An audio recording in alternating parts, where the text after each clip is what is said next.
ครับวันนี้เรามาเปลี่ยนชุดคันเร่งนะครับเป็นคันเร่งรถสแต็กเกอร์พาวเวอร์เล็ก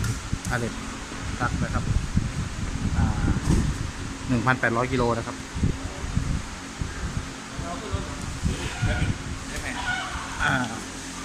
อันนี้เราทำการเปลี่ยนไปแล้วนะครับนี่เป็นของลูกค้าแต่ที่จะถ่ายคือต้องตรงรุ่นนะครับมันจะเป็นเนี่ยต้องให้ตรงไม่งั้นมันจะไม่รับกันนะครับระหว่างสีอยู่รุ่นนี้ครับน้อยใจตัวนี้โอเคครับเรียบร้อยครับ